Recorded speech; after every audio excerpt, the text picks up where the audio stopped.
Olá, boa noite. Hoje é o Dia Mundial da Adoção. O sonho de viver em família de muitos pais e mães do coração e de muitas crianças que esperam por um lar pode muitas vezes esbarrar na demora do processo adotivo. Só no Brasil, mais de 7 mil crianças esperam um novo lar. E para falar sobre esse assunto, eu converso hoje com a advogada Fabíola Rodrigues Lopes, da Comissão de Direito da Família da OAB de Santos. Boa noite, Fabíola, bem-vinda. Boa noite. Também converso com a representante da ONG Maternizar, Berenice de Souza Passos Manuel. Boa noite, Berenice, bem-vinda. Obrigada. Ainda é muita burocracia adotar uma criança no Brasil? Não considero burocracia, né? São os passos naturais para se entregar uma criança a um casal. A apresentação de documentos, né?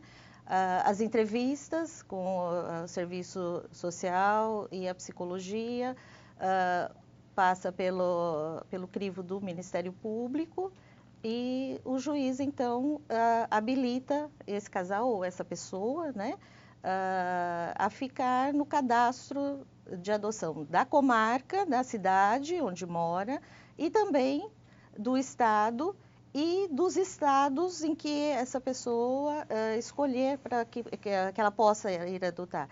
Porque ela tem essa possibilidade, embora o cadastro seja nacional, ela tem a possibilidade de escolher o estado, até onde ela pode ir, né? Porque às vezes fica difícil uma pessoa sair daqui para ir para Manaus, né? Adotar uma criança. Então ela escolhe o estado os estados onde ela pode, fica mais fácil ela ir se for chamada para adoção. Agora, doutora Fabíola, não é muito tempo esse processo? Todas as vezes a gente sabe de famílias que esperam mais de 2, 3 anos e o negócio não acontece. Por que isso acontece? Então, a dificuldade maior é que para essa criança estar habilitada para estar no processo disponível para adoção, ela precisa destituir o pátrio poder. Então, tem todo um processo anterior de que ela pode ser colocada numa família para convivência, mas o processo de adoção só pode ser realmente efetivado após a destituição do pátrio poder. E às vezes esse processo é que é demorado, porque se trata de pais ausentes, precisa sanar todos os meios de localização desses pais ausentes, para depois sim ser considerado pai ausente, mãe ausente e colocar disponível no cadastro. Além disso, também a gente tem a possibilidade, quando o promotor tenta, mesmo um pai ausente, uma mãe ausente, o promotor tenta localizar alguém que tenha um vínculo biológico com a criança, que esteja disponível a receber essa criança. Então, esse processo em si é que é um pouco Pode demorar até quanto tempo da criança sair da casa dela ou por conta de abandono, qualquer que seja a situação, mas ela saindo da casa dela, ficando num abrigo até ela ser adotada? Não por falta de pais, mas por trâmites legais. Até quanto tempo isso pode acontecer? Volto a falar, isso do tempo é complicado a gente colocar, né? A gente tem, primeiro, a situação das varas de infância e juventude, e é um processo que depende muito da situação da criança. Então, é abandono, então vamos procurar essas famílias biológicas. É uma situação que a criança está em risco, então sabemos aonde está a família, só que tem que analisar, realmente é risco essa criança conviver com esta família ou é menos arriscado com esse corte desse vínculo familiar? Qual é o menor risco para a criança? Agora a gente está falando de 7 mil crianças à espera de um lar em todo o Brasil. O que está faltando, Berenice? São casais que queiram adotar essas crianças? Por que tem tanta criança nessa fila de espera? Então, a gente gostaria, né, de poder saber essa mágica, né? Porque o que consta é que tem mais casais, né, pessoas no cadastro, né, do que crianças no abrigo. Então, a pergunta sempre é essa: por quê? O porquê? Por causa do perfil, né, do que o casal quer e o perfil da criança que está no abrigo. Muitas vezes são grupo de irmãos, de 4, 5 irmãos, que daí é difícil hoje, na situação em que o país se encontra, uma família conseguir adotar 5 crianças. Sim. Né? E a preferência é essa, que os irmãos fiquem juntos. A preferência é que os irmãos fiquem juntos. Eu posso falar um pouquinho da minha experiência, eu sou aposentada hoje, mas eu trabalhei com isso, né, minha vida inteira. O que precisa é que os juízes, os promotores, a equipe técnica, né, trabalhe nesse sentido, de que, bom, não tem um casal para colocar 5 crianças, então eu preciso procurar grupos, né, de amigos, grupos de comunidades, de igrejas, né, que se disponham então a adotar essas crianças, porque daí o vínculo permanece, a convivência, né? Elas não perdem. Nós temos em São Vicente muitas famílias que adotaram e que mantêm esses vínculos com as famílias dos irmãos, né? Precisa-se também que se busque, né? Não se fique só na comarca, porque tem o cadastro nacional, mas não adianta você fazer isso só no papel. Você manda o pedido, né? Eu tenho tal criança, ou eu tenho tais crianças, e você manda o pedido, né? Precisa que se faça essa busca. Então, teria que ter também mais técnicos, né, nas varas de infância, mais assistentes sociais, mais psicólogos, para que se faça essa busca, porque senão realmente fica, assim, não esquecida, mas as crianças acabam ficando nos abrigos, né? Então tem que ter esse cuidado. Nós já tivemos períodos em São Vicente, anos atrás, em que a gente tinha casais, mas a gente não tinha crianças, né? Já aconteceu isso? Já aconteceu isso. Por quê? Porque a gente trabalhava nesse sentido, né? O juiz, promotor, a equipe fazia uma equipe só, né? Se discutiam os casos. E o que acontecia? Muitas vezes, quem estava no cadastro já estava adotando pela segunda vez, né? Então, a gente não tinha... As crianças que estavam no abrigo, claro que o abrigo nunca fica vazio, né? Sim. Mas as crianças que estavam no abrigo estavam por outras consequências.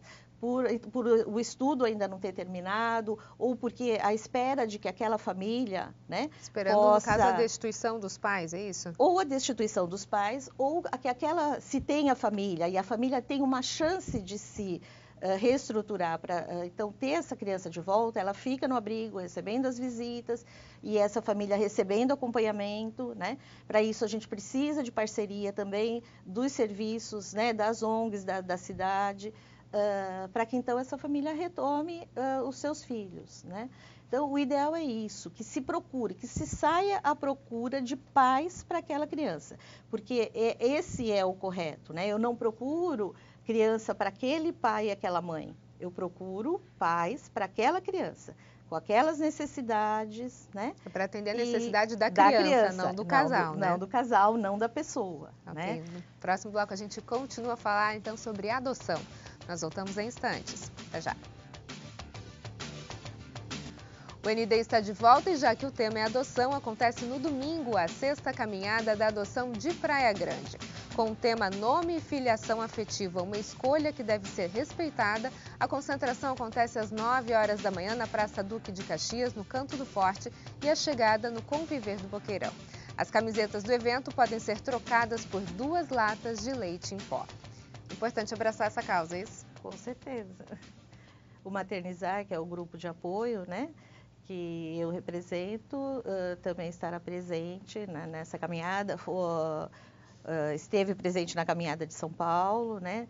Nós já fizemos o nosso evento nesse fim de semana que passou e os grupos de apoio servem para isso, né? Para viabilizar e para facilitar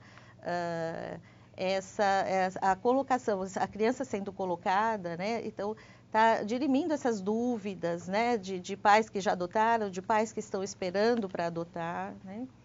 Agora, o tema da campanha é nome e filiação afetiva, uma escolha que deve ser respeitada. Essa é uma discussão que vem acontecendo nos últimos tempos. Quer dizer, a pessoa às vezes tem a guarda provisória da criança, escolhe um novo nome para ela, mas na verdade ela acaba esbarrando em alguns problemas. É isso? Tem uma lei que justifica isso? Sim, porque ainda enquanto não houver essa destituição do pátrio poder, ou não tiver completo esse processo, a criança ainda mantém o nome adotado pelos pais biológicos. O nome da certidão de nascimento. Escolhido na certidão de nascimento, colocado pelos pais biológicos.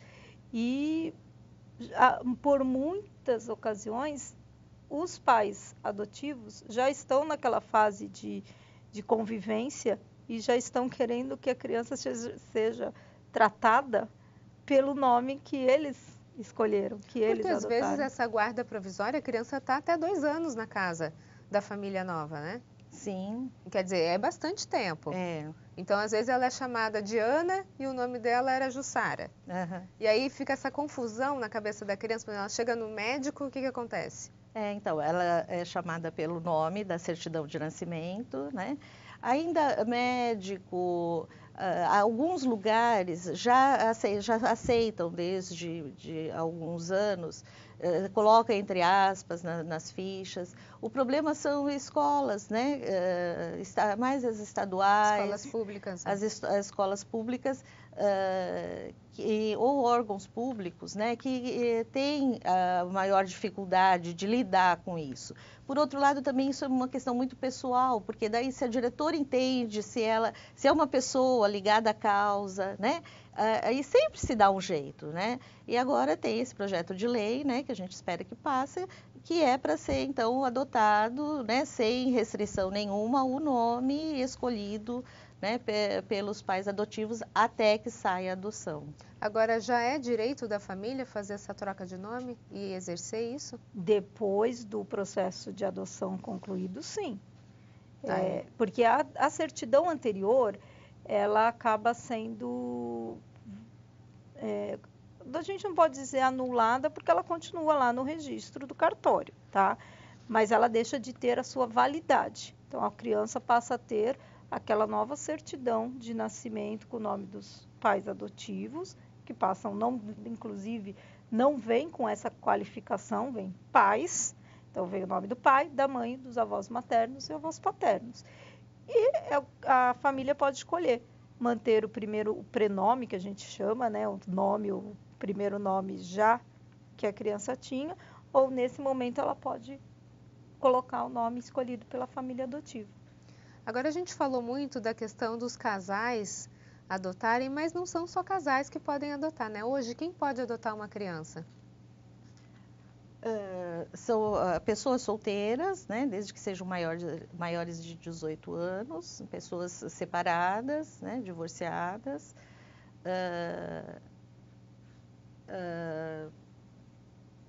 Tem mais alguém, Fabiola? São pessoas acima de 18 anos, só que a diferença de idade entre o adotante e o adotado tem que ser de no mínimo 16 anos. Então, pessoas maiores de 18 anos que estejam habilitadas, né, perante aquela análise toda da documentação que é pedida, né, e qualquer pessoa que esteja, né, disposta a receber uma criança que tenha essa vontade de paternidade e maternidade, seja solteira, casada, divorciada, separada de fato, separada judicialmente, qualquer pessoa. Só não pode haver a adoção quando há o vínculo de sangue de avô com o seu neto ou de irmãos. Então vamos entrar nessa questão. Por exemplo, uma mãe que abandona o seu filho, deixa na casa da avó e some do mapa. Essa avó, ela não pode adotar essa criança? Não, ela tem que fazer um processo de guarda. Ela não pode adotar o neto. Mas nesse processo de guarda, ela fica com toda a responsabilidade como se fosse a própria mãe da criança. Sim, a responsabilidade é de um uma pessoa responsável pela criança. Só que ela não vai ter a modificação da certidão de nascimento, ela vai continuar sendo a avó da criança com o direito de guarda unilateral para ela. Então, ela vai poder inserir essa criança no seu plano de saúde, a criança tem todos os direitos de quem tem a guarda de uma criança, mas ela não é adotada pela avó. Ok, ela continua sendo a avó da criança. A avó da criança, exatamente. Agora, nos casos que a gente sabe que já aconteceu, e tem muito caso de filme nesse sentido, né? Uma mãe que abandona na porta da sua casa, por exemplo, Berenice, essa criança, ela tem a intenção que você cuide dessa criança. Sim. Isso a lei permite? Não, atualmente não. Eu tenho que entregar essa criança, né, no conselho tutelar ou na vara da infância, né? Se por um acaso eu seja habilitada no cadastro de adoção, eu posso até comunicar, olha, eu gostaria de ficar com essa criança. Se não, eu não tenho como pedir a adoção dessa criança, né? Então, essa criança vai para o abrigo, a equipe da vara da infância vai estudar o caso dessa criança, né? Tentar localizar essa mãe, tentar localizar essa família. E aí sim, depois, se tudo isso, né, concluir, porque também uma mãe pode ter abandonado naquele momento, porque ela pode estar num surto pós-parto, ela pode estar desorganizada, né, mentalmente, e tem uma família por trás disso, né? Então tudo isso vai ser estudado, né? Para então que o juiz possa decidir, essa criança não tem ninguém, a família não quer, essa mãe realmente não quer essa criança, ou não tem condições, né? Ou pode até, porque uma mãe também pode dizer que quer, um pai pode dizer que quer, mas não ter condições nenhuma, em todos os sentidos, não só a financeira. Então, daí sim, essa criança vai para um lar substituto, né? Para um lar de pessoas que estão no cadastro de adoção habilitadas. Aí é que a gente tem que trabalhar a demora, né? Porque a gente não pode demorar. Um dia na vida dessa criança é muito tempo, principalmente se ela é um bebê. Ela vai para o abrigo, por melhor que o abrigo cuide, não é tudo o que ela precisa, né? Porque lá vai ter uma babá para cuidar de 10, de 15, né? Por isso que precisa essa questão de correr contra o tempo, de né? correr contra o e tempo. aí esbarro naquela né? questão que a gente abriu o programa, que foi a questão da burocracia, que às vezes essa demora acaba prejudicando a criança. Então, mas não precisa ter essa demora, desde que haja técnicos para fazer esse trabalho, né? De estudar esse caso, né? Rapidamente, né? E apresentar para o juiz as alternativas, né? Então, que alternativa? Vai se trabalhar essa mãe para que ela melhore, ela tem condições de melhorar a situação dela, no geral, para ter essa criança?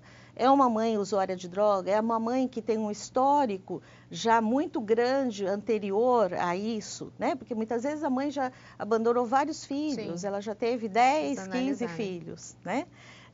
Então, isso a gente precisa estudar rapidamente.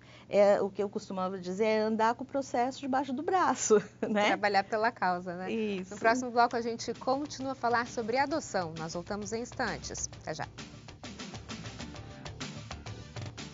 Notícias em Debate está de volta. O nosso assunto de hoje é adoção e a gente conversa com a advogada Fabíola Rodrigues Lopes, da Comissão de Direito de Família, e com a representante da ONG Maternizar, Berenice de Souza. Bom, a gente está falando sobre alguns tipos e o que ocasiona a questão da adoção, tudo que envolve essa questão. Agora, tem gente que não adota e é padrinho. Como é que funciona isso? São os lares de apoio, a gente costuma chamar de lar. Tem vários nomes, né? A nomenclatura em vários lugares, mas a gente costuma chamar de lares de apoio. São pessoas que se inscrevem no abrigo, né? Para ficar de fim de semana, ficar no Natal, no Novo, e para dar uma vida diferente enquanto essa criança está no abrigo. As pessoas habilitadas no cadastro não podem participar desse projeto, né? Mas isso também vai depender de comarca para comarca, de juiz para juiz. E essas pessoas vão dar para essas crianças uma oportunidade de viver em família, né? Nesse período que ela está em abrigo. E nisso quem sai ganhando é a criança. É a criança, com certeza. Né? Agora, Fabíola, existem casos que as pessoas de repente vão até um abrigo para escolher uma criança? Antigamente, sim. Hoje, a lei não permite mais isso. Exatamente, a promotoria, das varas da infância e juventude perceberam que isso é como se a criança estivesse exposta numa vitrine. Então, os pais, após autorizados no cadastro de adoção, passavam a visitar abrigos para conhecer crianças que tivessem essa afinidade para adoção. E promotores e varas da infância e juventude começaram a ter esse entendimento, que elas não estão lá para ser um objeto de compra e de desejo, elas estão lá para serem adotadas e passarem a ter um pai e uma mãe. Então agora a gente procura um pai e uma mãe para uma criança e não um filho para um pai e uma mãe que não pode ter um filho. Alguma criança já foi devolvida? Já.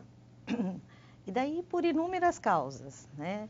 E a gente tenta tratar isso antes, né? Quando a pessoa vai se inscrever para o cadastro, a gente tenta lidar com essas situações, né? De revelação, de devolução, mas há pessoas que não estão, acham que estão preparadas, né? Mas quando se defrontam com a realidade, né? Porque uma coisa é você pensar num filho hipotético, numa criança de uma imaginação e quando filme de um conto de fadas, isso, né? A criança mas que quando não você chora, se depara, não faz birra, e não quebra o pertence, não quebra o nada objeto mais lindo da casa. A gente costuma tratar de que a criança faz xixi, a criança faz cocô, a criança vomita, né? Chora uma noite inteira, né? E tem pessoas que não estão preparadas. A gente já teve devolução porque a criança fazia muito cocô, né? Então, as pessoas realmente precisam estar preparadas. E a gente só realmente conhece isso quando a gente chama para assumir a criança, né? Então, por mais legal que você ache quando você faz o cadastro, esse casal, essa pessoa, e você chama, aí ela se depara com a realidade, ela fala, não, mas não era isso que eu tinha pensado, né? Então, a gente também precisa tomar muito cuidado com as devoluções, porque para as crianças isso, para quem já foi, né, tão abandonado, sim, né, é outra marca que não precisa causar. Né? Ser abandonado novamente é muito difícil. A gente está no finalzinho do nosso programa, você quer deixar algum recado para quem está pensando em adotar? Eu acho que é um ato de amor que precisa ser pensado, porque como a gente acabou de falar, a criança vai ser uma criança que vai querer aprontar, vai querer brincar, vai chorar, mas realmente é um ato de amor que fica para a vida inteira e ambos ganham, tanto os pais, o pai, a mãe, quanto a criança. Família Berenice, Fabíola Berenice, muito obrigada pela participação. Tá certo. Obrigado você por essa oportunidade. Notícias em Debate fica por aqui. Uma ótima noite para você. Até mais.